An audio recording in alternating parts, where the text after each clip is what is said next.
Assalamualaikum warahmatullahi wabarakatuh. Selamat sore dan salam sejahtera untuk kita semua. Sahabat Bawaslu, berjumpa lagi bersama kami di sini Bawaslu Kabupaten Temanggung dalam acara Solutif, Sosialisasi Pengawasan Pemilu Partisipatif bersama saya Adi Faisal Aziz.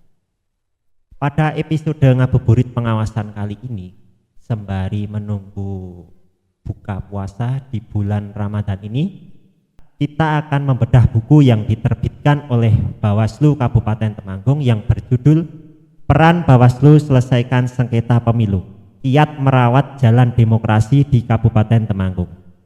Jika dilihat dan dibaca dari judulnya saja sudah cukup menarik ya. Telah hadir bersama kami di sini anggota Bawaslu Kabupaten Temanggung, Koordinator Divisi Hukum dan Penyelesaian Sengketa, Bapak Wahyu Nur Arfianto atau yang akrab disapa Bapak Arfi. Selamat sore Bapak, bagaimana kabarnya? Assalamualaikum warahmatullahi wabarakatuh. Waalaikumsalam warahmatullahi wabarakatuh. Alhamdulillah kabar saya baik, Mas. Puasa ya Pak? Insya Allah, Mas, puasa tetap semangat. Mudah-mudahan puasa kita tetap lancar sampai akhir Ramadan. Amin amin ya rabbal alamin. Sebelum kita bedah buku ini Pak, saat ini kan sudah tidak ada tahapan pemilu dan tahapan pemilihan kepala daerah nih Pak. Saya ingin tahu Pak, kesibukan apa ya Pak untuk Divisi Hukum dan Penyelesaian Sengketa itu sendiri? Walaupun saat ini di dalam Bawaslu semua tahapan baik itu pemilu maupun pemilihan sudah selesai, tetapi Divisi Hukum, terutama di Divisi Hukum dan Penyelesaian Sengketa ini masih melakukan evaluasi terkait dengan kegiatan tahapan kemarin pemilu dan pemilihan, serta tetap masih melaksanakan berkoordinasi kepada pihak-pihak terkait serta memberikan pembinaan kepada semua pihak supaya besok ke depan dalam pemilihan dan pemilu itu lebih baik daripada tahun-tahun yang kemarin. Oh ya, berarti masih ada tahapan yang dilakukan ya Pak, selain tahapan pengawasan yang lalu, jadi masih ada tahapan evaluasi untuk mengevaluasi bahwa cara kerja atau langkah-langkah kerja kemarin sudah baik atau masih kurang baik gitu ya Pak? Ya, itu pasti tentu Mas, karena regulasi atau aturan itu pasti seperti kemarin pada pemilu dan pemilu itu regulasi yang sering berubah guna untuk mendapatkan pesta demokrasi ini biar berjalan adil dan sesuai dengan aturan dan semua pihak itu bisa merasakan pesta demokrasi ini adalah milik semuanya.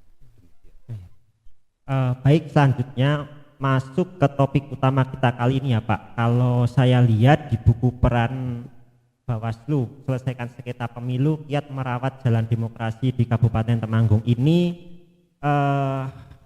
merupakan potret sengketa pemilu gitu ya Pak. Sebelum masuk ke dalam buku ini, masuk dari sengketa itu pemilu gimana Pak? Maksudnya apakah sengketa itu kan kalau bagi masyarakat umum ya, sengketa itu kan ada sengketa yang diselesaikan di pengadilan atau di kepolisian. Nah, sengketa pemilu itu di Bawaslu itu sendiri gimana? Jadi sesuai dengan aturan dan undang-undang, kalau di pemilu itu kan Undang-Undang Nomor 7 tahun 2017, sedangkan di pemilihan itu kan Undang-Undang Nomor 10 tahun 2016. Itu kan jelas bahwa yang namanya sengketa di sini ini kan ada dua, yaitu sengketa proses dan sengketa hasil.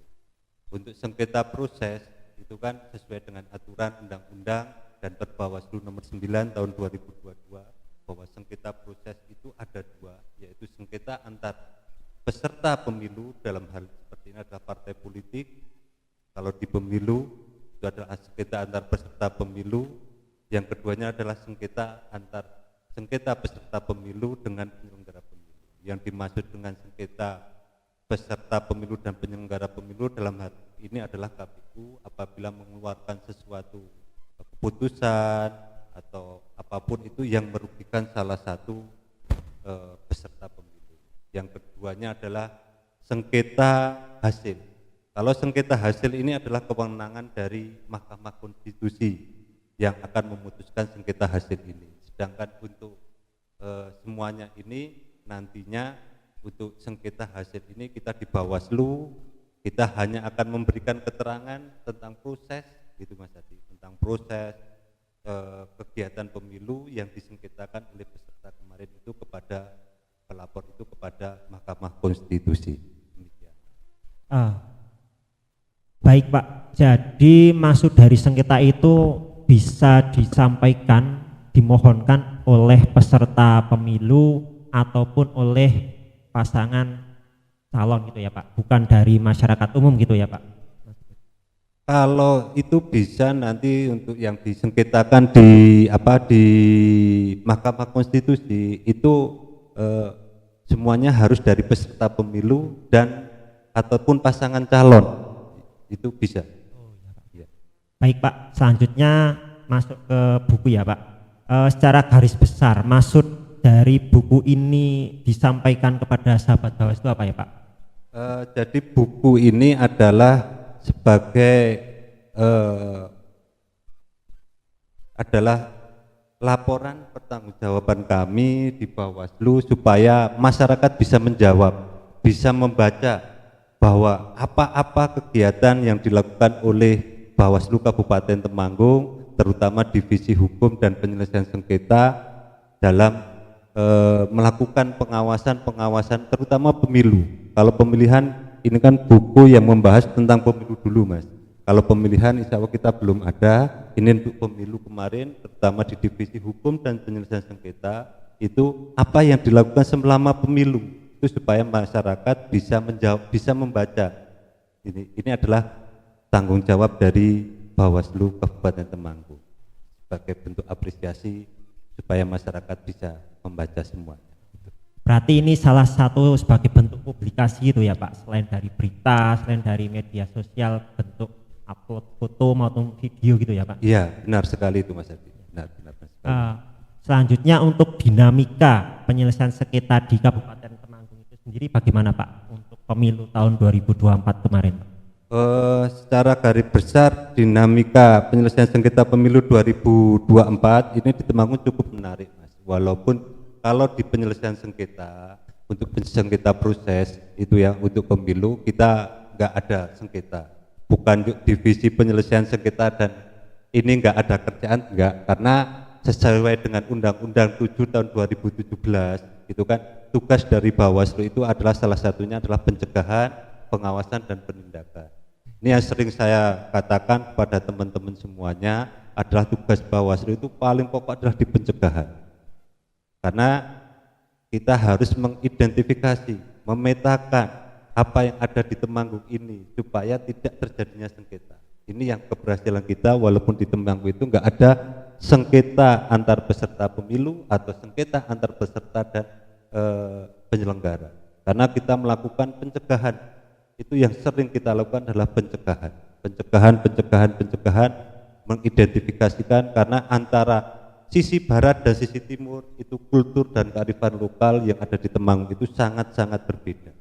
Ini yang menjadi tantangan-tantangan kita. Yang kedua adalah kalau di divisi penyelesaian sengketa ini kan kita juga memberikan mandat kepada Panwasda. Ini yang kadang SDM mereka yang ada di Panwasda ini kita selalu melakukan pembinaan bagaimana terkait dengan penyelesaian sengketa, terutama bagaimana melakukan mediasi di dalam penyelesaian sengketa.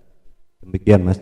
Berarti tolak ukur berhasilnya pemilu itu bukan dari berapa jumlah sengketa yang masuk di Bawaslu gitu ya Pak, tapi dari bagaimana bentuk pencegahan itu disampaikan ke masyarakat dan bagaimana bentuk pencegahan itu berhasil dilakukan gitu ya Pak. Selanjutnya sekilas ini Pak, saya baca dari buku ini Bawaslu Kabupaten Temanggung itu kan melakukan pengawasan melekat ya Pak. Nah, apakah ada semacam kayak kesulitan atau hambatan yang dirasakan oleh divisi penyelesaian sengketa itu sendiri, utamanya dalam penyelesaian sengketa Pak? Jadi pengawasan pada pemilu 2024 itu memang penuh tantangan gitu ya Mas. Ini sangat-sangat mengambil tantangan dan bagaimana memastikan semua karena regulasi, sekali lagi regulasi yang ada, aturan-aturan itu yang sering berubah saat itu juga, ini adalah suatu tantangan juga. Dan di buku ini juga tadi sudah saya sebutkan Karena dalam divisi penyelesaian sengketa itu bagaimana bisanya memediasi atau paling enggak itu musyawarah mufakat antar peserta itu bisa terjalin kalau bisa sebelum terjadinya sengketa itu kita lakukan, bukan pencegahan-pencegahan yang tadi saya sering katakan. Jadi yang keduanya di tantangan ini juga adalah di divisi penyelesaian sengketa itu adalah penggunaan media sosial. Itu yang sangat-sangat juga membuat tantangan sendiri karena banyak informasi yang beredar di luar konteks hukum yang bisa mengaruhi persepsi publik itu demikian. Kalau tadi Pak Arfi sampaikan itu berarti Bawaslu Kabupaten itu kan memberikan mandat gitu ya Pak ke kecamatan. Berarti kecamatan itu bisa Pak menyelesaikan? Kalau di kecamatan itu bisa menyelesaikan sengketa asalkan mendapatkan mandat, tetapi di kecamatan itu bisa menyelesaikan sengketa itu hanya cuma antar peserta pemilu. Tapi kalau peserta pemilu dengan penyelenggara, ini kan karena kalau peserta pemilu itu cuma adanya di mediasi atau musyawarah untuk mufakat. Tetapi kalau di peserta dan penyelenggara pemilu ini kewenangannya hanya mulai dari tingkatan kabupaten sampai ke RI gitu Mas. Karena di situ kalau di penyelesaian sengketa antar peserta dan penyelenggara ini ada mediasi. Kalau mediasi atau musyawarah mufakat ini tidak didapat, ini kan bisa dilanjutkan dengan adjudikasi. Demikian. Berarti itu kan di kecamatan dapat mandat ya Pak. Berarti kecamatan juga mempunyai kewenangan untuk memberikan pencegahan ya Pak. Tadi kan disampaikan bahwa nol sengketa gitu ya. Ya. Ya, di kecamatan itu memberikan imbauan itu boleh. Tetapi harus selalu berkoordinasi, harus selalu memberitahukan kepada kabupaten. Pencegahan apa, pencegahan atau imbauan atau saran perbaikan yang akan mereka berikan kepada PPK. Tetapi wewenang mereka hanya di tingkatan kecamatan. Itu Mas, demikian. Kemudian Pak, untuk penyusunan buku ini sendiri apakah ada kesulitan? Wah, sangat sulit Mas. Ini salah satu hal yang sangat saya rasakan dalam penyusunan buku. Ini ada teknis, baik secara teknis maupun non teknis. Karena saya sendiri itu sebetulnya bukan penulis gitu kan. Itu adalah kesulitan-kesulitan yang sangat banyak sekali di situ. Berarti secara tidak langsung memang sebagai bentuk publikasi itu mau tidak mau sebagai pengawas pemilu juga harus siap untuk menyusun buku gitu ya Pak? Ya, demikian Mas, karena tantangan dalam penyusunan buku ini data dibuatkan menjadi narasi juga, bagaimana pembaca nantinya bisa membaca, akhirnya bisa memahami, bukan hanya kita yang menulis gitu kan. Tantangan yang kedua saya itu kan bagaimana memberikan kata-kata yang bisa dinarasikan bagus supaya pembaca juga enak, pemilihan judul dan apapun. Tantangan ini sangat sulit, belum lagi waktu yang diberikan karena buku pemilu ini di saat pembuatan buku pemilu ini kan kita kemarin juga masih dalam tahapan pengawasan pilkada Mas, pengawasan pemilihan bupati dan wakil bupati, gubernur dan wakil gubernur, demikian Mas. Berarti itu menjadi tantangan sendiri ya Pak. Jadi ketika kita dituntut untuk menyusun buku, sedangkan kita juga mempunyai tugas untuk melakukan pengawasan melekat di pemilihan kepala daerah gitu ya Pak. Iya Mas, itu sangat dituntut waktu, itu sangat juga Mas, karena satu kita harus mengawasi pemilihan bupati, yang kedua kita juga harus membuat buku sebagai rasa tanggung jawab kita kepada masyarakat gitu Mas. Baik Pak, sebelum kita mengakhiri podcast kali ini, mungkin ada sepatah atau sedikit pesan dari Pak Arfi untuk sahabat Bawaslu Pak. Selamat sore sahabat Bawaslu, mungkin ini ada sedikit atau apapun, intinya di Bawaslu sesuai Undang-Undang Nomor 7 Tahun 2017 tentang pemilu, partisipasi. Sekali lagi saya, Bawaslu hadir dalam penyelenggaraan pemilu ini. Dan yang keduanya, Bawaslu katanya kalau ini tahapan sudah selesai mau apapun, kita adalah yang seperti yang dikatakan oleh Pak Toto selaku Kordiv HPS atau hukum penyelesaian sengketa Bawaslu RI, kita itu adalah penjaga demokrasi. Dan sesuai dengan aturan undang-undang juga partisipasi masyarakat. Jadi setelah tahapan ini kita akan meningkatkan bagaimana meningkatkan partisipasi masyarakat dalam pengawasan pemilu sangatlah penting. Karena demokrasi yang sehat tidak hanya bergantung pada penyelenggara pemilu, Mas, tetapi juga ada keterlibatan aktif masyarakat dalam mengawasi jalannya proses pemilu. Jadi masyarakat harus terlibat dalam jalannya pemilu. Jika menemukan, yang kedua ini adalah masyarakat jika menemukan dugaan pelanggaran ini, kadang kemarin masih agak takut untuk melaporkan kepada masyarakat. Jadi jangan takut untuk melapor pada Bawaslu, terutama ada pelanggaran tentang sengketa. Kayak kemarin tadi saya nambah, pencegahan yang kita lakukan saat pemilu itu bukan hanya imbauan pada penyelenggara pemilu, tapi kita juga membuat posko aduan di Bawaslu ini, baik itu posko aduan masyarakat mulai dari tiap tahapan, juga ada posko aduan pencalonan. Karena saya nambah lagi di sini divisi penyelesaian dan sengketa proses pemilu yang seperti kita ketahui sesuai dengan keputusan MK yang kemarin, salah satunya beberapa masyarakat atau beberapa daerah atau PSU ini ada yang berkaitan dengan administrasi. Ini tadi saya belum menyebut tentang administrasi, saya lupa. Karena PSU yang tentang administrasi ini beberapa daerah itu karena administrasinya ini tidak sesuai. Nah, tantangan kami yang ada di divisi hukum dan penyelesaian sengketa ini bukan hanya sengketa yang ada di situ, tapi bagaimana administrasi terutama di pencalonan kemarin, pemilihan kepala daerah dan apapun ini keabsahannya sesuai aturan dan undang-undang harus benar supaya tidak mencederai pesta demokrasi. Nah, sekali lagi saya mohon kepada masyarakat untuk ikut berpartisipasi dalam setiap penyelenggaraan pesta demokrasi, baik itu pemilu atau pemilihan, karena masyarakat sangat dibutuhkan keterlibatannya dalam pesta demokrasi.